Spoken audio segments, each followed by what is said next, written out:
শীতকালের সবজির মজাটাই অন্যরকম। আসসালামু আলাইকুম, কেমন আছেন সবাই? আশা করছি সবাই অনেক ভালো আছেন। আলহামদুলিল্লাহ, আল্লাহর রহমতে আমরাও ভালো আছি।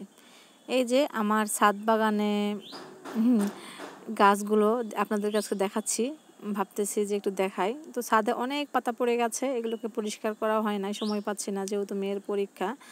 আর ইউক্যালিপটাসের গাছ সাইডে আছে, এই জন্য গাছগুলো বেশ ভালো হয় না, তাই চেষ্টা করি সবসময় পাতাগুলোকে ফেলে দেওয়ার, কারণ আমি শুনেছি যে ইউক্যালিপটাসের পাতা এসব নাকি খুবই ক্ষতিকারক। আর সাহেব যে ছাদে গাছগুলো লাগিয়েছিল এগুলো বেশ ভালো হয়েছে, আলহামদুলিল্লাহ, খাওয়ার উপযোগী হয়েছে। তো আমি আজকে পেঁয়াজের পাতা কাটবো। পেঁয়াজের পাতা যদি গোড়ার উপর থেকে একটু কাটা যায় না, তাহলে নাকি এখান থেকে আবার টেকাবে আর এই পাতাগুলো আবারও খাওয়া হবে, অর্থাৎ একই পেঁয়াজ দিয়ে বারবার পাতা খাওয়া হবে। আর এই সাইডে দেখতেছি বেশ ধনে পাতা, রাঁধুনি পাতা সবগুলো মোটামুটি ভালো হয়ে গেছে, খাওয়ার মতো হয়েছে। তো এই যে আমি পেঁয়াজের পাতাগুলো কেটে ফেলেছি আর পেঁয়াজগুলোকে রেখে দিয়েছি, এখান থেকে আবারও পাতা গজাবে। এটা সাহেবের বুদ্ধি, জানি না কতটা কার্যকরী হবে। তো দেখি ফলাফল নিজে একটু পাই আর আপনাদের সঙ্গে শেয়ারও করব।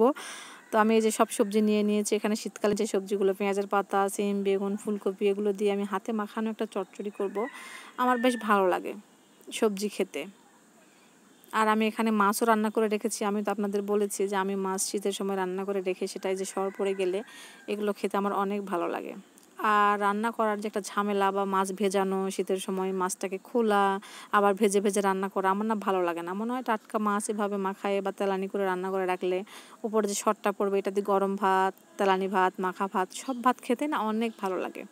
আর এই মাছটা সবজিতে দিলেও বেশ মজা লাগে। শীতের সময় আমার মনে হয় যে আসলে সব কিছুতে না আল্লাহর নিয়ামত আরও বেশি বৃদ্ধি পায়। আল্লাহ যেমন শীতের সময় ইবাদত করলে খুশি হন, আর সেই খুশির থেকেই মনে হয় যে এত এত এত রহমত বর্ষিত করেন, যাতে করে আমরা খাবার শুধু নয়, মানে সব কিছুতেই অনেক মজা লাগে।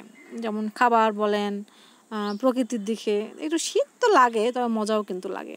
যাই হোক, আমি এখানে সব কিছু সবজি কেটে নিয়েছি, পরিষ্কার করে ধুয়েও নিয়েছি, আর এখন এটাকে মেখে নেব। আমি হাতে মাখায়ে, গ্রামের মানুষরা যেরকমভাবে রান্না করে, মানে আমার মা চাচিরা যেভাবে রান্না করে, তো আমি সেভাবেই রান্না করব। এভাবে রান্না করলে কিন্তু বেশ মজা লাগে। পেঁয়াজের পাতা আমরা এর আগে খাই নাই, আজকে প্রথম রান্না করতেছি, কারণ বাজারের সেই সার, বিষ, ফসফেট এই খাবারগুলো খেতে না আমার ভালো লাগে না সত্যি বলতে। তো এখন যখন নিজের ছাদে হয়েছে একদম সার টার কীটনাশক ছাড়া, তো এই মানে এই তরকারিগুলো খেতে আমার অনেক ভালো লাগে। সবজিগুলো মানে যে কোনো ফল আর কি, একটু হলেও চেষ্টা করি যে ফরমালিন থেকে দূরে থাকার, যদিও পুরোপুরিভাবে সম্ভব হয় না, কেননা যে ফুলকপিটাও তো এভাবে সার টার বিষ দিয়ে চাষ করেছে। জানি কি আর করা যাবে, যতটুকু পারি চেষ্টা করি একটু ভালো খাবার খাওয়ার, একটু হেলদি খাবার খাওয়ার, কারণ জেনে শুনে বিষ পান করতে কেই বা চায় বলেন? কেউই মনে হয় চায় না। তো আমি এখানে দিয়ে দিয়েছি পানি, আর এখন এখানে মাছও দিয়ে দেবো একটু পরে, এটা একটু বড় আসুক। মাছটাকে একটু জাল করে নিচ্ছি, আর এখানে আমার মাছ আরও জাল দেওয়া ছিল, ওগুলা ভুনা করা ছিল, তো ওগুলো এখানে দিয়ে দিচ্ছি, বোয়াল মাছ। তো এগুলোকে এখানে দিয়ে দিচ্ছি। এগুলো সেদিন খাইছিলাম না, টাটকা মাছ আসার পরে ওগুলোই সবাই খাইছে, আর এটাকে না উঠায় রাখছিলাম। তো এগুলো আজকে দিয়ে দেবো, আর এই মাছটা এখানে থাক। ওগুলো যদি মানে সাহেব আবার সবজি বা তরকারির মাছ মাংস খেতে অত ভালোবাসে না, তো ওর কারণে এই জাল দেওয়া মাছটা কিন্তু অনেক কাজে লাগে। আমরা সবজির মাছটা খেলাম, ও জাল দেওয়া মাছটা খাইলো। বা আয়াত বাবুও পছন্দ করে এভাবে রান্না করা মাছ, ও তো আবার সবজি টবজি অনেক বেশি যে খায় এমনটা না, ও তো সামান্যই খায়। তো যদি ভিডিওটা ভালো লাগে তাহলে প্লিজ ভিডিওতে লাইক, কমেন্ট, শেয়ার করে দিবেন। এই যে আমার সবজিটা রান্না হয়ে গেছে। সবাই ভালো থাকবেন, সুস্থ থাকবেন, সবার সুস্বাস্থ্য কামনা করে আজকের মতো এখানে বিদায় নিচ্ছি। আল্লাহ হাফেজ, আসসালামু আলাইকুম।